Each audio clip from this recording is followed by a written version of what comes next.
میں نے دیکھا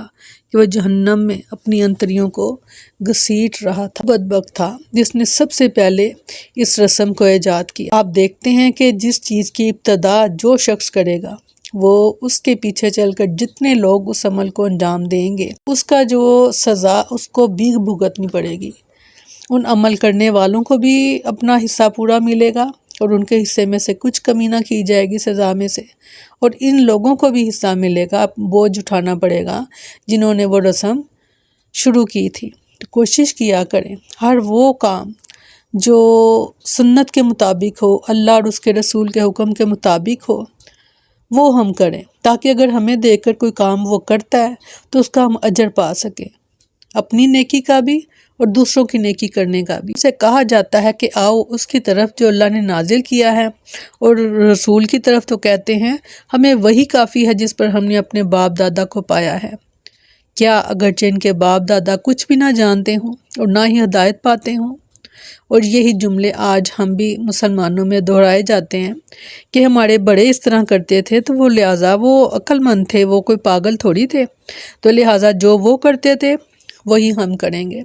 اللہ تعالیٰ نے فرمایا کہ ہو سکتا ہے کہ اگرچہ کہ ان کے باپ دادا کچھ بھی نہ جانتے ہوں اور نہ ہی وہ ہدایت پاتے ہوں، یعنی ان تک وہ علم ہی نہ پہنچا ہو اور انہیں حق اور سچ کی بات کے بارے میں کچھ معلوم ہی نہ ہو اور لا علمی میں وہ کام کرتے رہے جبکہ تم تک علم پہنچ چکا، کیا پھر بھی ان کی پیروی کرو گے؟ جو مشرکین مختلف شرکیہ اعمال میں مبتلا تھے، ان سے جب کہا جاتا کہ تم لوگ اپنے باپ دادا کی تقلید چھوڑ دو جنہوں نے اللہ کے بارے میں افتراء پردازی سے کام لیا تھا، اس کے رسول جو کہتے ہیں اس پر عمل کرو، تو وہ فوراً بول اٹھتے کہ ہم تو اپنے باپ دادا ہی کی تقلید کریں گے۔ اس کا جواب اللہ نے دیا کہ کیا باپ دادا کی تقلید ان کے لیے کافی ہوگی کہ وہ باپ دادا حق کو جانتے اور پہچانتے نہ ہو؟ اس آیت میں اگرچہ عرب کے مشرکین کی بات ہو رہی ہے، مگر لفظ جو ہے وہ عام ہے، جن میں ان تمام لوگوں کی مذمت کی جا رہی ہے کہ جو حق بات پر غور و فکر کرنے اور اسے مان لینے کی بجائے اپنے باپ دادا کے رسم و رواج یا مذہبی پیشواؤں کی تقلید کر رہے ہیں۔ اللہ تعالیٰ نے بہت سی آیات میں ایسے لوگوں کی مذمت کی ہے۔ جب ان سے کہا جاتا ہے کہ اس کی پیروی کرو جو اللہ نے نازل کیا ہے، تو کہتے ہیں بلکہ ہم تو اس کی پیروی کریں گے جس پر ہم نے اپنے باپ دادا کو پایا ہے۔ کیا اگرچہ ان کے باپ دادا نہ کچھ سمجھتے ہوں اور نہ ہی وہ ہدایت پاتے ہوں؟ ہمیں غور و فکر کرنے کی توفیق عطا فرمائے اور پیروی ہی کرنی ہے۔ تو اللہ تعالیٰ نے فرمایا کہ تمہارے لیے بہترین نمونہ جو ہے وہ آپ صلی اللہ علیہ وسلم کی زندگی میں موجود ہے، اور اگر پیروی ہی کرنی ہے تو ان کی پیروی کریں کہ جو بہترین نمونہ ہے ہمارے لیے۔ تعالوا الی ما انزل اللہ و الی الرسول۔ سیدنا ابو موسیٰ اشعری رضی اللہ عنہ بیان کرتے ہیں کہ رسول اللہ صلی اللہ علیہ وسلم نے فرمایا، اس ہدایت اور علم کی مثال جس کے ساتھ مجھے اللہ تعالیٰ نے مبعوث فرمایا ہے مثل تیز بارش کے ہے جو زمین پر برسے تو جو زمین صاف ہوتی ہے وہ پانی کو جذب کر لیتی ہے، پھر اس سے بہت سا چارہ اور گھاس اگتی ہے، اور جو زمین سخت ہوتی ہے وہ پانی کو روک لیتی ہے، پھر اللہ تعالیٰ اس سے لوگوں کو فائدہ پہنچاتا ہے اور وہ اس کو پیتے ہیں اور اپنے جانوروں کو پلاتے ہیں اور کھیتی باڑی کرتے ہیں، اور کچھ بارش زمین کے دوسرے حصے کو پہنچتی ہے کہ جو بالکل چٹیل میدان ہے، نہ پانی کو روکتا ہے اور نہ ہی سبزہ اگاتا ہے۔ بس یہی مثال ہے اس شخص کی کہ جو اللہ کے دین کی سمجھ حاصل کرے اور جس چیز کے ساتھ مجھے اللہ تعالیٰ نے مبعوث فرمایا ہے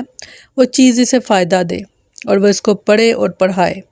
اور مثال ہے اس شخص کی جس نے اس کی طرف سر تک نہ اٹھایا اور اللہ کی اس ہدایت کو جس کے ساتھ میں بھیجا گیا ہوں قبول نہ کی۔ صورت مثال کے ساتھ سمجھایا گیا کہ اس علم کو وہی جذب کرتے ہیں کہ جو زمین جو ہے وہ مند ہو، جو صاف زمین ہوتی ہے وہی اس پانی کو، اس علم کے پانی کو وہی جذب کرے گی۔ کیجیے صاف زمین بننے کی اور اپنے اندر اس چیز کو جذب کریں، اور آپ میں سے وہ جو نفع بخش جو چیزیں ہیں وہ لوگوں تک پہنچیں۔ کوشش کیا کریں آپ جتنا نفع کسی کو پہنچا سکیں، خیر خواہی سب کے لیے۔ فرمایا اے لوگو جو ایمان لائے ہو، تم پر اپنی جانوں کا بچاؤ لازم ہے، تمہیں وہ شخص نقصان نہیں پہنچائے گا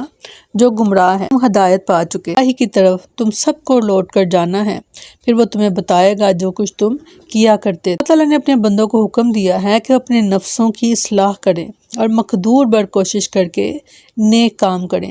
اللہ تعالیٰ نے فرمایا کہ جو شخص اپنی اصلاح کر لے اور امر بالمعروف اور نہی عن المنکر کا فریضہ حتی المقدور ادا کرے تو دوسروں کی گمراہی کا وبال اس کے سر نہیں آئے گا، اور اسی لیے روز قیامت کوئی دوسرے کا بوجھ نہیں اٹھائے گا اور ہر شخص کو اس کے اپنے کیے کا بدلہ ملے گا، دوسروں کا گناہ اس کے سر نہیں ڈالا جائے گا۔ بعض لوگوں نے اس آیت سے یہ سمجھ لیا کہ انسان بس اپنی نجات کی فکر کرے اور دوسروں کی اصلاح ضروری نہیں، چنانچہ اس غلط فہمی کا ازالہ کرتے ہوئے سیدنا قیس بن ابی حازم رضی اللہ رحم اللہ بیان کرتے ہیں کہ سیدنا ابو بکر رضی اللہ عنہ خطبے کے درمیان کھڑے ہیں، انہوں نے اللہ تعالیٰ کی حمد و ثنا کے بعد فرمایا، لوگوں تم اس آیت کو پڑھتے ہو، سورۃ مائدہ ہی کی یہی آیت جو ہم نے پڑھی کہ اے لوگوں جو ایمان لائے ہو، تم پر اپنی جانوں کا بچاؤ لازم ہے، تمہیں وہ شخص نقصان نہیں پہنچائے گا جو گمراہ ہے، اور جب کہ تم ہدایت پا چکے غلط استدلال کرتے ہو۔ میں نے رسول اللہ صلی اللہ علیہ وسلم کو یہ فرماتے ہوئے سنا ہے کہ بے شک لوگ جب کسی ظالم کو دیکھیں اور اس کا ہاتھ نہ پکڑیں، قریب ہے کہ اللہ تعالیٰ ان سب کو اپنے عذاب کی گرفت میں لے لے۔ اور اسی روایت میں ہے کہ ابو بکر رضی اللہ عنہ بیان کرتے ہیں کہ میں نے سنا رسول اللہ صلی اللہ علیہ وسلم نے فرمایا، جب کسی قوم میں کچھ لوگ برائی کریں اور دوسرے لوگ اسے ختم کرنے کی طاقت رکھتے ہوں اور وہ اسے ختم نہ کریں تو قریب ہے کہ اللہ تعالیٰ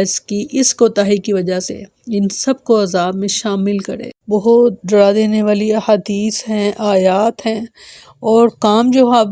ہو گیا وہ شخص کہ جو ڈر گیا، کیونکہ ڈرنے والوں کے لیے خوشخبری ہے، ڈرا بھی کریں اور اللہ سے اچھے کی امید بھی رکھا کریں، گمان اللہ تعالیٰ سے اچھا رکھا کریں، مگر اللہ کا خوف جو ہے وہ اپنے دلوں میں بٹھائے رکھیں، کیونکہ یہ خوف انسان کو بہت ساری غلطیاں کرنے سے جو ہے وہ بچا لیتا۔ اللہ تعالیٰ اپنا خوف، اپنی محبت ہمارے دلوں میں انڈیل دے، آمین ثم آمین۔ سبحانک اللہم و بحمدک نشہد ان لا الہ الا انت نستغفرک و نتوب الیک۔ سبحان ربک رب العزت عما یصفون وسلام علی المرسلین والحمد للہ رب العالمین۔ السلام علیکم ورحمۃ اللہ وبرکاتہ۔